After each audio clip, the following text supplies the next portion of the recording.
And welcome back to another episode of the Nothing to Do podcast. I am your host, Jeremy, and welcome back. It's been another. I can't seem to get these out quick enough anymore. I've been off schedule for what feels like the last 3 fucking months. It's the first episode of the new year. Happy New Year, if that's even fucking. Can you even say Happy New Year? It's almost fucking February at this point. Jesus Christ. How's everybody's New Year's off been starting off? Have you guys already given up on your gym membership?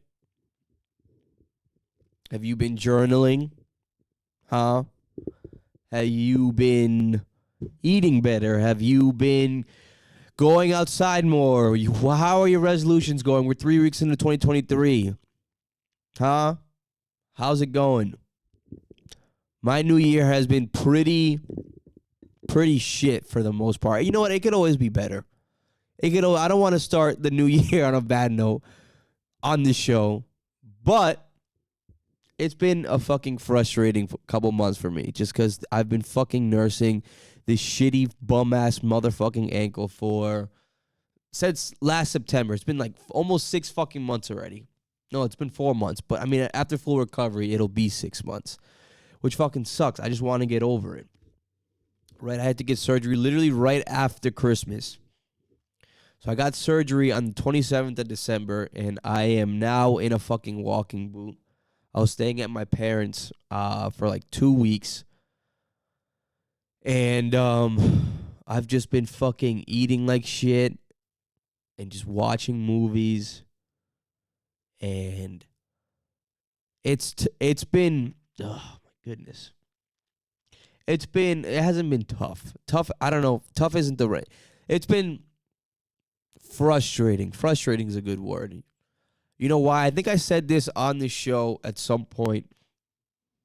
At some point in, the end of last year, right? The end of 2022, where I feel like all of the positive habits, all the good habits, and good things that I've made sure to instill in my day-to-day life in the last 2.5 years, I feel like these next year and a half, 2 years, is going to be really important for me to keep up. Right? This is the year where those habits that I've cemented into my day-to-day, now it's more important, now more than ever, to sustain those. And I feel like just the shit that life has thrown at me, it's just been the fucking opposite. And it's been really frustrating. And I've felt overwhelmed at times. And I felt frustrated, which I've said already.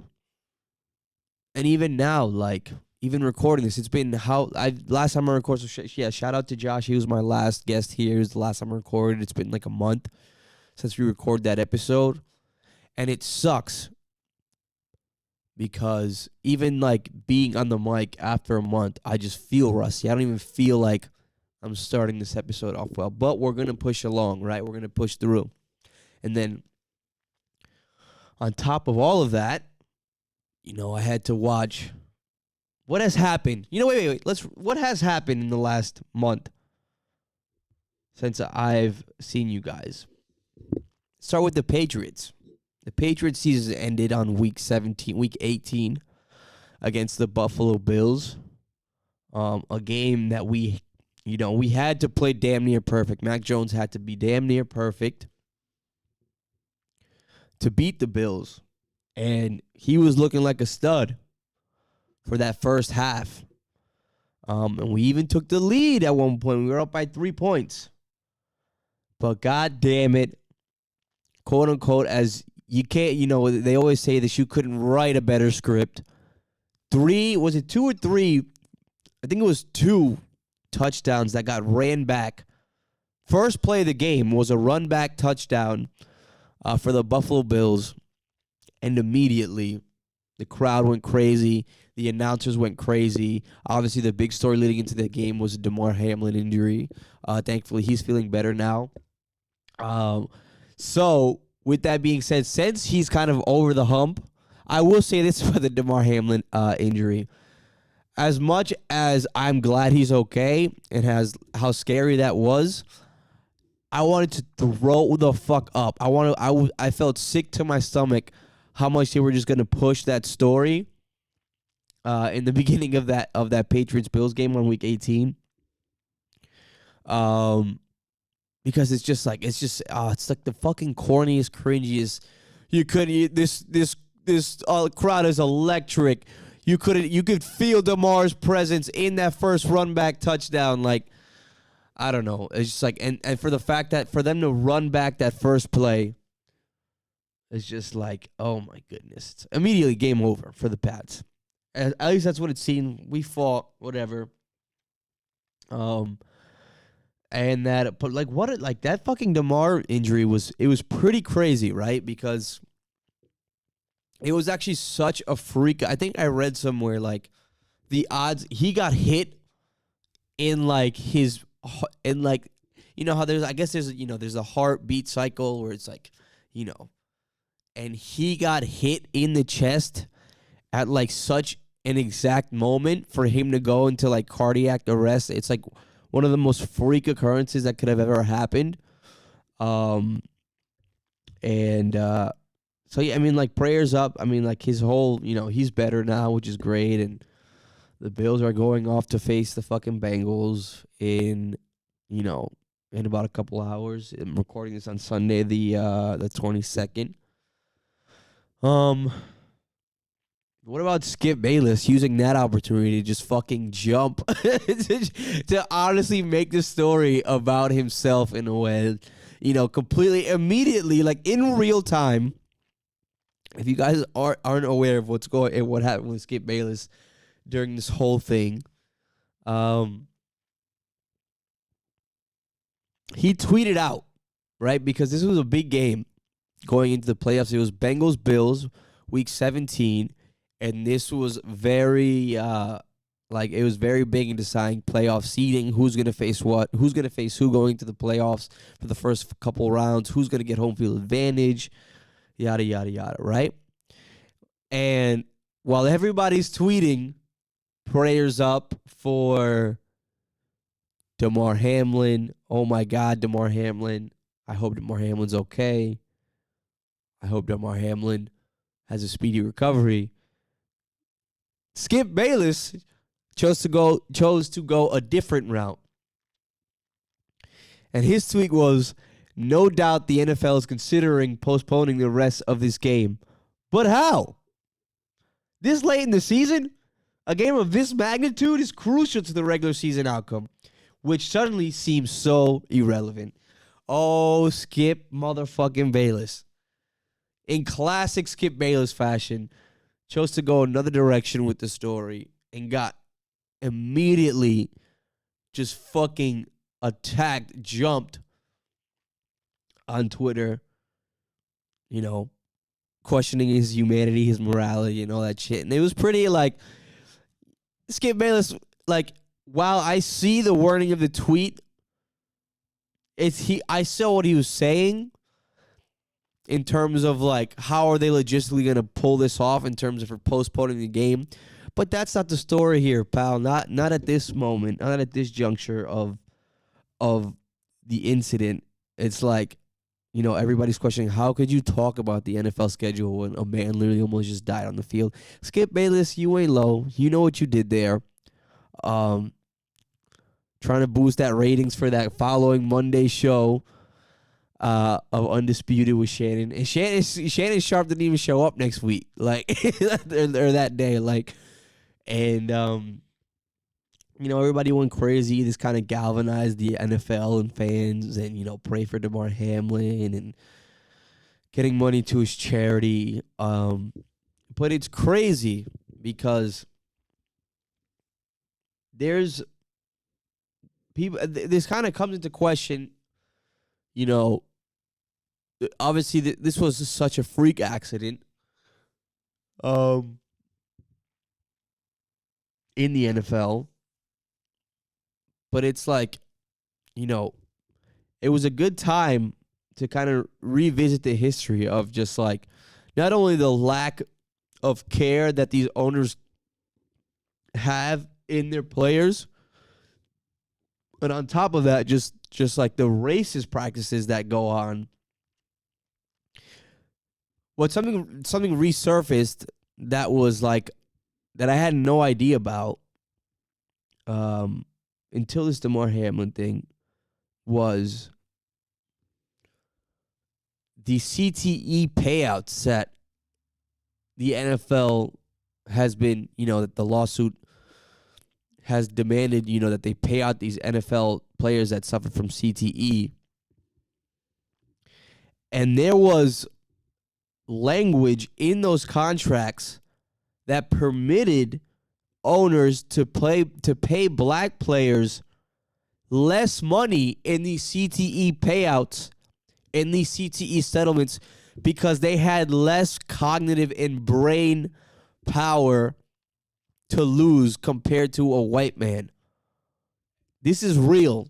And this didn't get, I don't think the language got overturned until 2 years ago, until 2021, where they were legally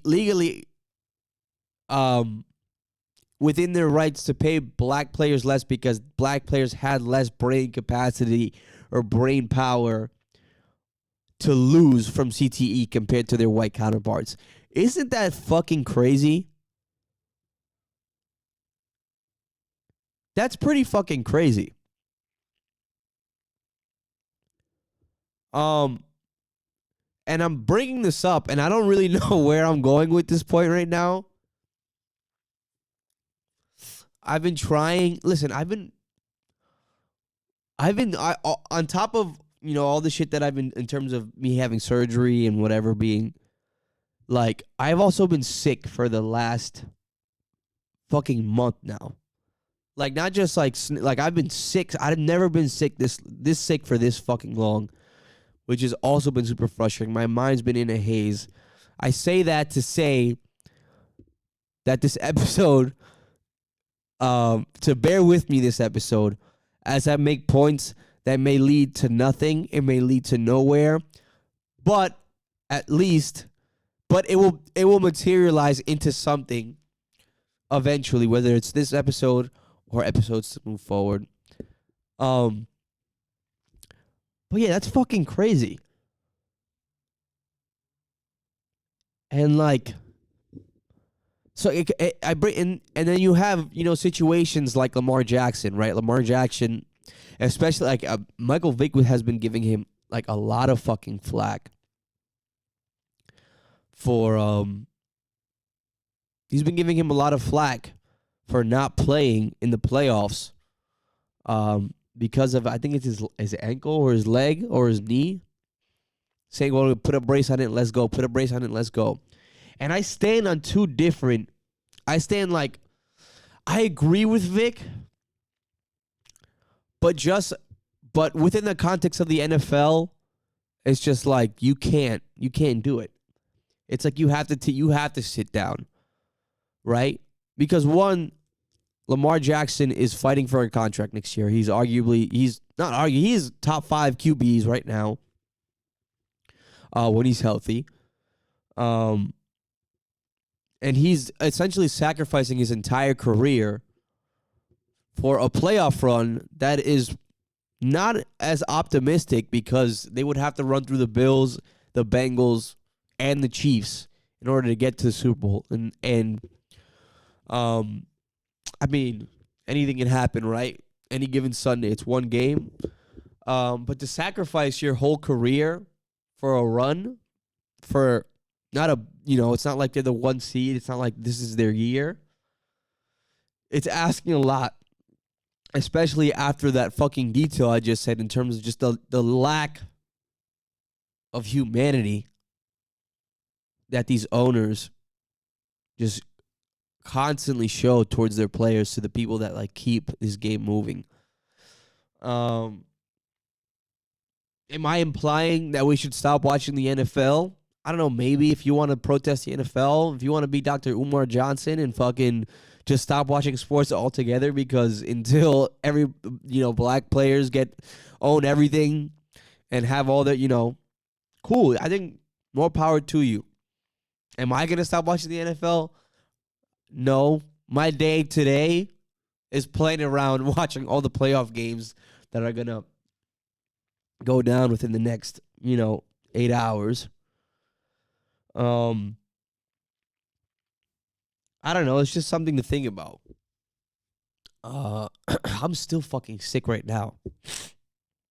I woke up sick on January 7th while I'm recovering from surgery. And I'm still sick. How does that happen?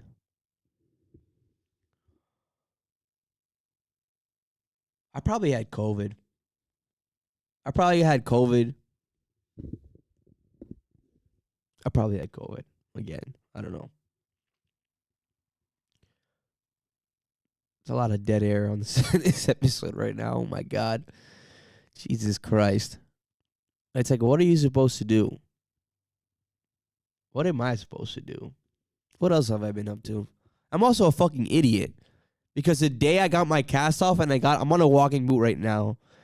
The day I got my cast off and got my walking boot, I went fucking bowling. I went fucking bowling. Why would I do that? I woke up the next morning like, why the fuck would I go bowling? I had a lot of fun. I won't lie. But it's like, what the fuck is my problem? Why don't you just, why wouldn't I just sit at home? But no, I decided to go bowling that night. I hit a couple of strikes. I did well. Yo, that was a funny night, actually. I saw the most questionable. I don't even know. Is this Rizz? If it was Rizz, I'm gonna start using words like Rizz. I'm gonna start incorporating TikTok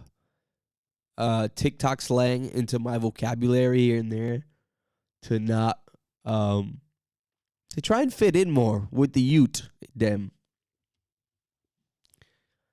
And but yeah, I went bowling, right? I went bowling. I met up with some friends to go bowling. I went up with my friend Tom. Shout out to Tom. And then we went out with his girl and his girl's friend and stuff like that, and her homies and whatnot. And there was we had a good time. There was this dude there, and he pulled up. He seemed like a cool dude or whatever, I guess. I don't know. But the motherfucker, I don't know what the fuck. He pulled out and mind you, this is party bowling, right? This is when in the evening when they turn off the lights and there's a DJ and there's neon, it's you get lit, you bowl, and you have a good time. This guy brought out a book. And I don't even think he was with us. He wasn't even bowling with us. I think he showed up. And fucking he met up with us, I guess, and but he wasn't bowling with us. He's he saw his friends, oh hey, what's up? It's good to see you. An hour later, we're all lit, and he's in our section bowling. It's all right, cool. He's hanging out with us, I guess. The dude sits down in the middle, where they have the panel, the platform, where the computer where you type in the names and all that, which is kind of in the center of your zone, your alley zone, right? And he pulls out a book, and he just starts reading. And it didn't even look like it looked like he was reading, and he was pretending to be engaged in his reading, whatever the fuck he was reading. And I'm in the back of my mind, I'm just is this how what's the goal here? Is this how you pull women? Is this how you pull girls? Is this how you make friends? Hoping somebody's you're reading fucking Dostoevsky right now in the middle? I fucking love that book. Let's talk about it. Maybe I'll suck your dick later tonight. Oh my God, that's amazing. You're such a cool person. That was the fucking wackest shit I've ever seen in my life. Imagine going to a strip club. Imagine going to a fucking strip club. Or going to going out in Miami You have a VIP, you got a couple hookahs, you got like a bunch of nice, good looking women around you. And you're just partying, having a good time. And then you just like in the middle of the VIP, you pull out a book. You pull out fucking Kurt Vonnegut or some fucking Shakespeare. And you just start reading. Like you're not in the middle of a VIP at a very loud club where the vibe is clearly not to read, but to drink and socialize. With the goal that some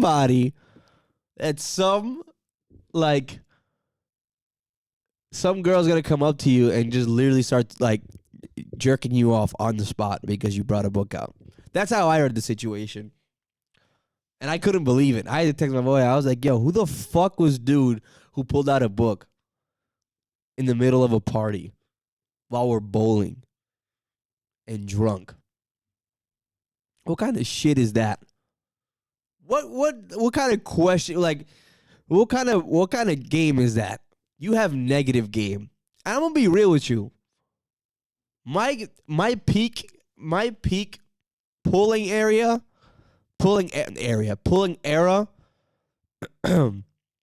was between the end of 2017 till about the middle of 2020. And then I sobered up and I isolated myself and I focused on myself. And then all of my game, all of my social, any sort of social skills that I had almost completely out the window. And now I have no game now. I'm gonna be real with you right now. I have zero game. When I say zero game, what I mean, my game is I do not thrive in those spaces I used to thrive in, which was like going to a bar where everybody, like, college-y type vibe, not with like college, but it's a party vibe. Everybody's like looking to meet people, hook up, whatever. I don't thrive in those spaces. No way, no how. Not anymore. But I'll be goddamned if I pull out a book in the middle of a fucking. I'm trying to think of what's the most questionable, corny, questionable, whatever you want to call it, thing you've done to try and pull. I'm trying to think of stories. I don't think I've done anything like super crazy, outlandish to try and get some pussy. I jumped out of a moving car one time, but that was because my that was a funny story too, because it was crazy. Like I remember we went to New Hampshire. It was our first. It was the first ski trip. We have this tradition. Well, it's a lot of my cousins and some friends. This started. I want to say it started in 26. No, it started in 2017. This tradition, where we started going to New Hampshire. A friend of ours, they have like they have a family that has a condo in New Hampshire. They let us stay there, and then we go snowboarding and skiing at the mountain. All day Saturday. And then Friday night. Ski, snowboard all day Saturday, party Saturday night, drink Saturday night. Sunday, depending on the weekend, if we have Monday off or not, we would stay and chill. Sometimes go to the mountain again on Sunday, whatever. That first year we started that tradition, we went to a bar in New Hampshire. And it's like the one bar in Plymouth, New Hampshire, and Plymouth State is there. So this is like the one bar that all those college students go to. It's actually pretty fucking lit. It was fun at the time, actually. Last time, when we went last year, I was like not having a good time at all. Because I'm just like, all right, everybody here is like 21, 22. I'm damn near pushing 30. I'm tired. I was snowboard, whatever. But like, I was just chilling. We were just chilling, drinking, having a good time. And at the end of the day, it was like the one of fucking 3 people of color in that bar that was not our immediate group. She was some Puerto Rican chick, and she came up to me and asked me to dance and shit. Whatever, we danced. I got her number. The next day, I told her to meet up with us at the bar. You know, was having a good time. I don't know where she just kind of switched. She flipped the switch at me. I don't know what the fuck I said. I don't know what the fuck I did. Maybe my breath smell. I don't know what the fuck it was. But she just kind of switched on me. But my boy, shout out I'm sorry, I'm gonna drop the name. Shout out Steven. Best wingman all time. This was like 6-7 years ago, mind you. And man, did he fall in a grenade for me. So much so that where am I even going with the story? Where the fuck am I? Oh yeah, well, I'm jumping out of a car to try and get some pussy. Right? I kind of gave up on my shorty. I was like, whatever. I don't like she's not with it anymore. She bagged me and then like was over it. Whatever. But her friend, this fat white girl, Steven got lit, bro, and he was just saucing her up. Saucing her up. And, you know, Steven was like, yo, I'm going to do this. Like, he was, I'm thinking about it in retrospect, and he was like, it seemed like he was doing it for me, but I think things got messed up in the middle of the night. He got too lit, and he was like, I'll be damned if I don't leave here with something. Bro, and when I tell you, we were in the car, and he sees them, he's like, yo, let's go. And Michael was driving the car, and the car was moving. He's like, yo, we gotta go right now. And we jump out the fucking car, and like, we catch up with the girls, and we go back home with them. And the story part, like, my shorty, she was whatever. She wasn't down. It was what it was. I slept over. Steven did his thing. And so, I mean, I guess that's the most questionable thing. But, like, for the most part, it's just like, whatever happened to, like, I mean, like, in college, I definitely had no game either. I remember I would just get drunk and just start, like, I would get drunk enough to where I was, like, pretty much blackout drunk. And I would just kind of, like, feel girls' asses and just gauge if she was down. She was down. If she wasn't, she wasn't. Like, I was out here groping girls, like, and, like, if I was any more famous or had stuff to lose, I probably shouldn't be saying this, but whatever had happened is part of life. You live and you learn. But that was my Rizz. That was my Rizz when I had no Rizz, when I had no game, right? But even then, that's fucking better than... That's better than fucking pulling out a book in the middle of a party to make yourself seem smart, irresponsible. Until I don't know what the fuck. What's the end game there? What the fuck is the end game there? So yeah, that was story time with that story. That's the NTD story time segment of the show. That was a shitty story. I don't even know. Like I said, guys, I'm getting the rust off here. I'm just getting the rust off here. I'm getting the rust off here, folks. Fucking Jesus Christ. You know what? I'm gonna think about that question further though, and I'm gonna follow up. What I know there's something questionable I've done to try and get some pussy. But yeah, I don't think it's ever as cringy as trying to read, trying to read a book in the middle of a party, bowling party. Jesus fucking Christ. The prospect of getting laid. The prospect of the things guys would do to get fucking laid. Unreal. Oh my God. I also just kind of admitted that I was that I borderline would sexually assault women to see if they would be interested in hooking up with me when I was blackout drunk at parties. Jesus Christ, what the fuck is wrong with me? Why do I admit this stuff on this show? I just love playing. As much as I complain about how much anxiety it gives me, I guess there's just something about the nature of what I do for a living and how it just doesn't connect. There's no connection between what I do for a living and what I want to do here. I guess I complain about it all the time, and in every episode, I find something to say about something I've done or something that I think about that would get me in extremely hot water with what I do. And then even talking about it like this, oh my God, what am I inviting? What sort of fucking fuku am I inviting every time I do this? I don't know. I don't know.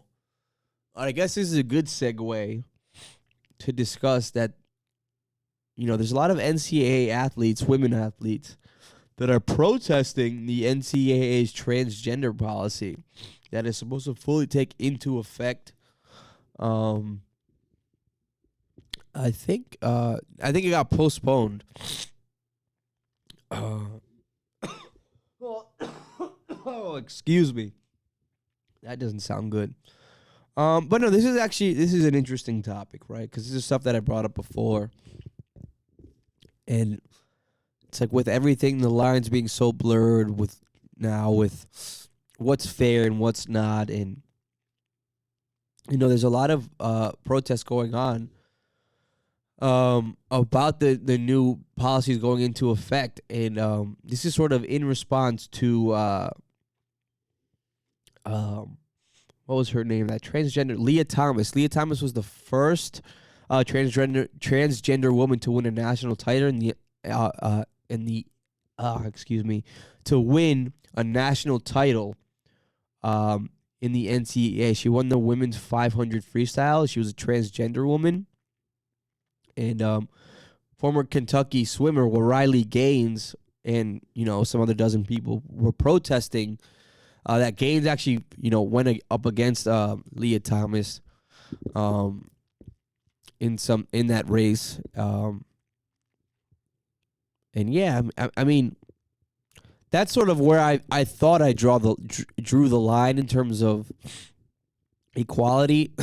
Goddamn, how do I word this? It's tough, right? Because there's like a lot of moving parts. Listen, I'll start by saying this. I am 100% for trans rights, right? And I would love to see what that solution would be in terms of being fair in their inclusion in sports and a lot of the other facets of life. And yeah, if there's a way it can be fair, I want to find that way, and I want to support that, right? I just don't see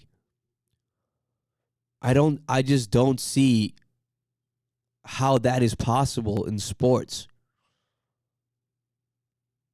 I know they've talked about like gender affirming, if you fucking start gender affirming treatment at like a young age with trans people, that development, I guess, kind of evens the playing field out biologically and physically. But that's like also just like a whole nother topic, right? Because it's like I don't know what gender affirming treatment actually like entails, but it's just like you can't even fucking get a tattoo until you're 18. And like now we're starting to talk about gender affirming hormone treatment for children. And I don't know the science in terms of like side effects and how that affects your development moving forward, but it's just like I don't know. I don't know. And I just don't see like we all know, like we've seen you've seen fucking Joanna. Have you seen Joanna Man? I've seen Joanna. You guys remember Joanna Man? Joanna Man is literally the story of like where you could take an average ass player in the men's league in the NBA.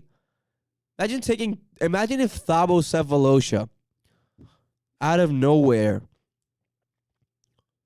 becomes a woman and then is allowed to play in the NBA, where he is going to average, or she will end up averaging 30, 15, and 17. Thabo Cephalosha. And that's sort of like where my head's at in terms of allowing trans women to compete with women. And now, in terms of the demonstrations and lawyers coming into for these protests, it also calls into question Title IX, right? Or in terms of like the rights of women in sports and the inclusion of fairness of women in sports. Does this violate Title IX, where now women are fighting for, well, like, you know, females, I should say, right? Females are fighting because sex and gender are two different things, right? But yeah, they're fighting for like. I've been thinking about this, how I'm going to talk about it on this episode. I'm having trouble articulating it fully. But I don't know. I mean, I don't know what the solution is. It's a good conversation to have. And like I said, I especially like the relationships I've developed with, you know, in the last 3 years with certain trans people, and just in my day to day, it's like I want to find the solution to this problem, because and then it also actually, in terms of the NCAA at least, like there's a whole scholarship aspect to sports. Aside from, you know, competing for greatness and all this, like, you know, these trans people are also looking for a free ride to school, and they should have access to those rights as much as, you know, women, I don't even know what the fuck I'm saying. Females that are women. Right. Listen. What is the solution? I don't know what the fucking solution is. I need time to kill on this episode. Okay? Jesus Christ. You know, we're going to switch. Because you know why? You know why, ladies and gentlemen? We have our hard-hitting reporters out there trying to uncover the really hard-hitting news stories out there in sports. So without further ado, here's another segment of the NTD Sports Network. We got a good one for you today.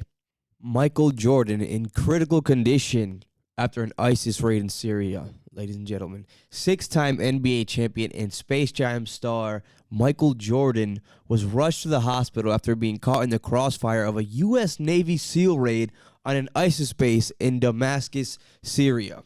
The operation, led by 4-star Admiral Benjamin Dover, sought to take down one of Abu Bakr al-Baghdadi's leftover strongholds with the objective of eliminating any foothold that ISIS may have had in the region. It took approximately 2 minutes to clear the stronghold in what seemed to be a flawless military operation, and it wasn't until quite literally the smoke cleared when things seemed to go awry. According to officers, the former Chicago Bull was discovered in the compound lying next to a domino table, what appeared to be a suitcase of over $50,000 and 3 bottles of E&J brandy, which was miraculously unshattered during the raid. Colonel Teester described the scene as grim and was beyond words when he saw what had transpired.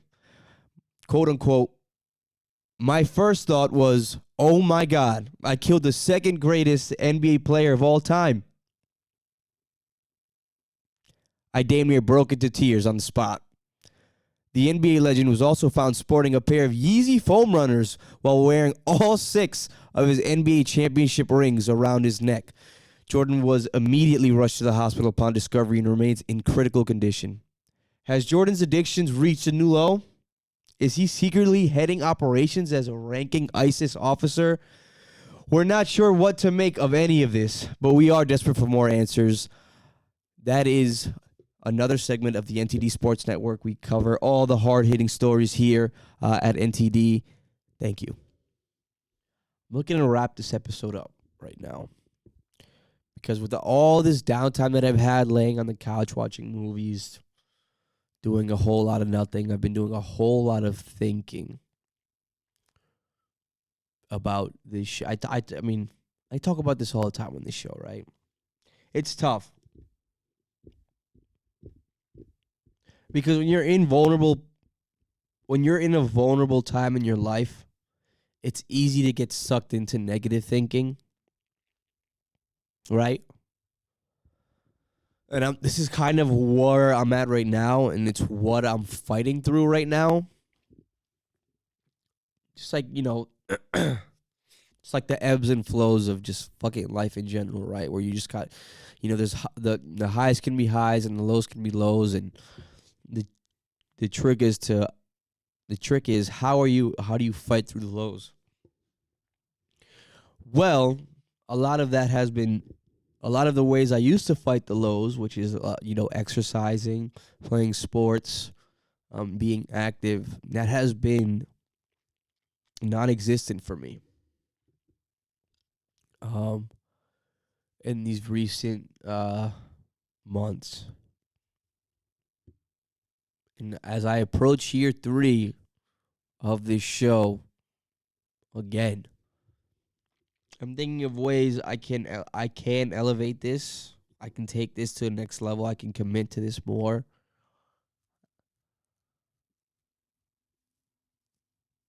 And I don't know. I'm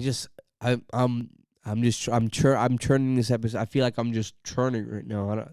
I still ask myself whether I even like doing this or not. I don't know if I can. I just try and talk myself into it. I'm trying to trick myself. I'm trying to fake it till I make it in terms of liking it at this juncture of the show, almost 3 years in. No, I'm doing this by myself, and it's tough. I think ultimately what I do when it's all said and done, and I think about it through and through, the answer is yes. I still do feel very passionately about this podcast, the potential it has. Part of me is scared to take a risk, to take that next step, whether it be promoting it more, getting new people, having new conversations on this, which is a huge goal of mine. And then I don't know why. I get I get sucked into hater tendencies sometimes. And it's not even me hating, but it's more just like me, like I doubt myself. Like I see there's this other, I forget the name of the podcast, and I want to shout him out. I don't know his name, or I forget the name of the podcast now, but he is a Providence native, and he's doing his fucking thing, and he's getting really good interviews. I think he interviewed Jeremy Pena. He's interviewed Jorge Lorza. He's interviewed. He just interviewed that Buns and Bites blog. That girl, I don't know her name.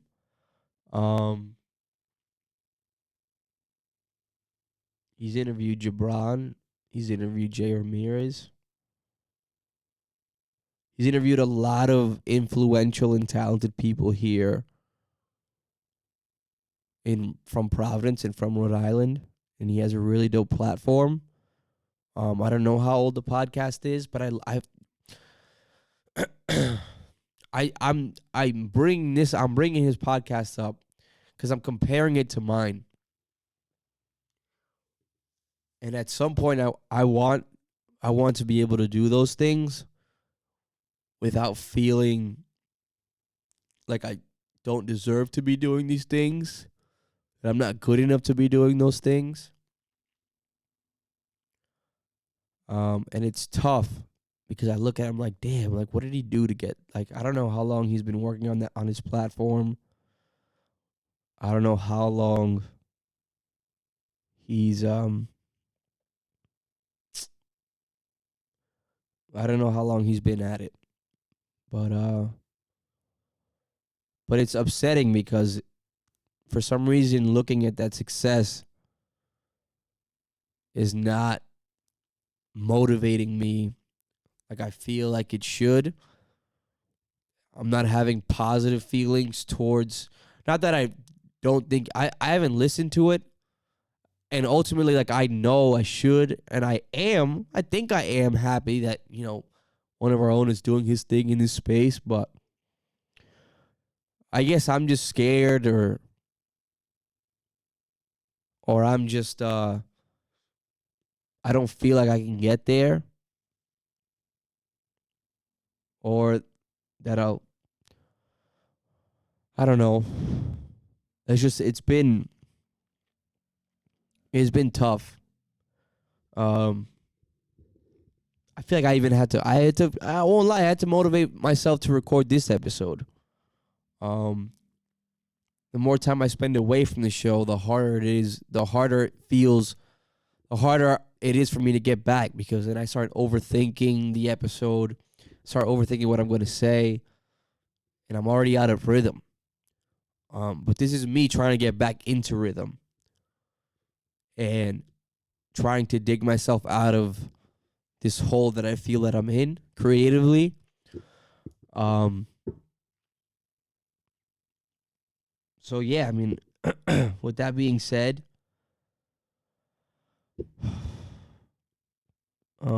stay tuned for next week. I couldn't even I hope you guys out there know what I'm trying to say. I know this is something that a lot of people deal with. You know what? I won't even say that. I tried to rationalize my own feelings by thinking that, and maybe I'm right, not, or maybe it is just me that feels this way exactly all the time, and this is something that I fight through all the time. But yeah, I don't know. But I will keep doing this, and I will, fo- and I will. Oh my goodness. Yeah, I'll fucking find joy in this again. Not that I'm not doing this with joy right now, but I feel like I'm pushing through right now. I feel like I'm pushing through right now. And I've gone through these cycles with the show, and I'm here again to start off the new year. Um, but I'll find a way, because whenever I have these conversations in my head, ultimately the answer is yes. This is what I love doing. This is one of the things that I love doing that I do not want to stop doing. And that if even when I do feel like I don't know if I want to continue, or if I don't feel like I'm good enough to keep doing this, or even if I don't feel like I want to or don't know if I want to, I just feel like if I do stop, I'll regret it in the long run. I will. That's something I'm very sure of. So I don't know what this will turn into, but it will turn into something. It will always keep growing, and I don't know what that's going to look like on an episode to episode, year to year basis. But it's going to happen, and this is me telling myself and you guys this now. To just push through. Whatever you're doing, just push through. And it could always be worse. It could always be worse. Which I also hate saying, because it is very dismissive of how you may feel about something in the moment, but it is something that you always have to remind yourself. It can always be worse. Try and keep your head up. Until next time, you dirtbags. Holla.